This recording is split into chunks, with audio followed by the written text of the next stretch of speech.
Assalamualaikum warahmatullahi wabarakatuh.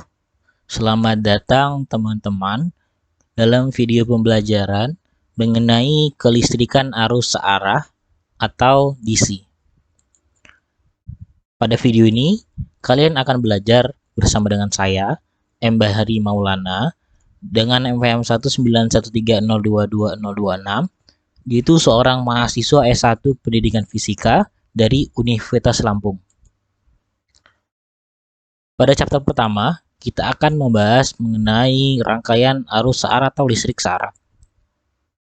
Menjadi sebuah pertanyaan, apa itu arus listrik searah? Jadi, arus listrik searah atau biasa disebut DC atau singkatan dari direct current adalah sebuah bentuk arus atau tegangan yang mengalir pada rangkaian listrik dalam satu arah saja. Pada umumnya, baik arus maupun tegangan listrik DC dihasilkan oleh pembangkit daya, baterai, dinamo, dan sel surya. Jadi, singkatnya, DC atau arus listrik searah ini suatu bentuk arus dalam rangkaian listrik yang mengalir pada rangkaian listrik dalam satu arah saja. Dapat teman-teman lihat bahwa pada rangkaian tertutup ini, itu listrik bergerak dengan memiliki arah yang sama, yaitu hanya satu arah. Ini dia mengalir dengan satu arah, tidak bolak-balik seperti arus AC ya. Kemudian terdapat beberapa susunan hambatan yang terbagi menjadi dua, rangkaian seri dan rangkaian paralel. Pada rangkaian seri, sesuai dengan namanya, maka hambatan itu disusun secara berseri. Ini seperti R1, R2, R3, dan R4. Ini adalah contoh dari rangkaian seri. Dari rangkaian seri ini, kita memiliki suatu persamaan arus atau I, persamaan tegangan listrik atau V, dan hambatan listrik atau R. Pada rangkaian seri, arus pada rangkaian seri itu sama. Jadi I seri sama dengan arus pertama, sama dengan arus kedua, sama dengan arus ketiga, dan sama dengan arus keempat. Seperti ini. Jadi arus di sini itu sama semua. Sedangkan voltase pada seri itu berbeda-beda dan dapat diganti dengan penjumlahan voltase yang ada pada hambatan-hambatan listrik tersebut. Misal, voltase seri dapat diganti dari penjumlahan voltase 1 ditambah voltase 2 ditambah voltase 3 ditambah voltase 4. Sedangkan pada hambatan seri, kita dapat menggantinya dengan penjumlahan hambatan-hambatan yang disusun secara berseri. Misal, hambatan seri yaitu sama dengan hambatan 1 ditambah hambatan 2 ditambah hambatan 3 ditambah hambatan 4. Sedangkan pada rangkaian paralel itu hambatan-hambatan listrik tersebut disusun secara paralel. Dia memiliki cabangnya masing-masing. Pada rangkaian paralel kita mendapatkan persamaan kuat arus listrik. Pada paralel itu penjumlahan dari arus-arus tersebut. Misal, arus pertama ditambah arus kedua ditambah arus ketiga ditambah arus keempat, seperti ini ya. Sedangkan voltase pada rangkaian paralel itu sama. Voltase 1, voltase 2, voltase 3, dan voltase 4 itu adalah sama. Hambatan listrik dapat kita ganti. Jadi 4 hambatan ini dapat kita ganti menjadi satu hambatan dengan jumlah yang sama. Dapat mengganti rangkaian-rangkaian ini menggunakan persamaan 1 per R paralel, hambatan mengganti, sama dengan 1 per R1 ditambah 1 per R2 ditambah 1 per R3 ditambah 1 per R4. Atau seterusnya sesuai dengan jumlah hambatan yang tersusun secara paralel. Kemudian pada chapter 2 kita akan membahas tentang hukum Ohm. Hukum Ohm itu apa sih? Hukum Ohm itu suatu pernyataan bahwa besar arus listrik yang mengalir melalui sebuah penghantar selalu berbanding lurus dengan tegangan yang diterapkan kepadanya. Secara matematis ditulis V sama dengan I dikali R. Keterangan, V adalah tegangan listrik dengan satuan volt, I adalah arus listrik atau kuat arus listrik dengan satuan ampere, R adalah hambatan listrik atau resistensi dengan satuan ohm. Dapat teman-teman lihat bahwa untuk mencari V, teman-teman dapat mengkalikan kuat arus listrik dengan satuan ampere dan resistensi atau hambatan listrik dengan satuan ohm menjadi tegangan listrik dengan satuan volt. Jadi ketika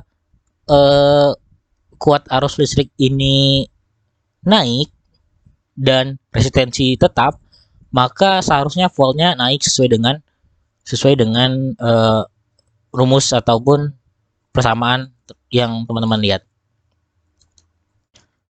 Dan sekarang pada chapter 3 kita akan membahas tentang hukum Kirchhoff. Hukum Kirchhoff sendiri itu terbagi menjadi hukum Kirchhoff 1 dan hukum Kirchhoff 2. Pada hukum Kirchhoff 1 disebutkan bahwa jumlah kuat arus listrik yang masuk ke suatu titik cabang akan sama dengan jumlah kuat arus listrik yang meninggalkan titik itu. Misal, terdapat dua percabangan dari satu sumber arus yang sama yaitu I1. Dia bercabang menjadi 2, I2 dan I3. Maka kuat arus I1 itu sama dengan kuat arus I2 ditambah kuat arus I3. Jika terdapat cabang yang lebih banyak, maka tinggal kita tambahkan saja yang masuk berapa, yang keluar berapa, dan yang masuk dan keluar itu adalah sama perjumlahannya, kuat arusnya. Sedangkan pada hukum Kirchhoff kedua, disebutkan bahwa jumlah aljabar, beda potensial tegangan, pada suatu rangkaian tertutup adalah sama dengan 0. Di sini saya highlightkan nolnya karena selanjutnya kita dapat lihat bahwa sigma epsilon ditambah sigma I dikali R itu sama dengan 0. Jadi pada lingkaran ini ataupun loop, kalau dalam bahasa fisikanya disebut loop, dalam bahasa Inggrisnya itu kuat arusnya itu sama dengan tegangan listrik itu sama dengan 0. Epsilon ini melambangkan voltase dari baterai ataupun sumber listrik, dan I dikali R kita lihat tadi bahwa dalam hukum Ohm itu sama dengan voltase. Jadi di hambatan-hambatan ini memiliki voltasenya masing-masing. Itu jika dua tersebut ditambahkan, maka hasilnya 0. Seperti itu. Sekarang kita akan membahas tentang keselamatan kerja listrik. Keselamatan kerja listrik ini sangat penting kita pelajari. Kenapa? Karena dalam melakukan kegiatan kelistrikan, maka terdapat poin-poin penting yang harus kita patuhi agar tidak terjadi kecelakaan ataupun sesuatu yang tidak kita inginkan. Yang pertama, misal, jangan menyentuh kabel listrik tanpa pelindung atau isolator. Terdapat dua jenis bahan, yaitu isolator dan konduktor. Isolator adalah bahan yang tidak mudah mengantarkan listrik, sedangkan konduktor adalah bahan yang mudah mengantarkan listrik. Jika kita menyentuh konduktor yang terhubung dengan listrik, maka kita akan tersetrum. Bagaimana cara memegang konduktor tersebut tanpa tersetrum? Maka dibutuhkan isolator ataupun pelindung agar kita tidak tersetrum. Yang kedua, pastikan tangan dan tempat dalam keadaan kering. Jika basah, maka terdapat resiko untuk konslet. Kemudian, pastikan komponen listrik tidak terhubung aliran listrik sebelum diambil. Mengapa ini penting?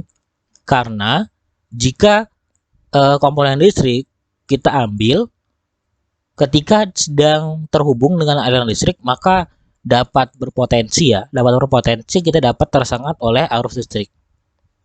Kemudian, ini salah, seharusnya nomor 4. Nomor 4 itu mematikan hubungan listrik sebelum menyambungkan komponen listrik. Ini sama dengan yang nomor 3 tadi, bahwa listrik komponen-komponen itu harus diputuskan terlebih dahulu dengan arus listrik agar dapat bisa kita ambil dengan tangan.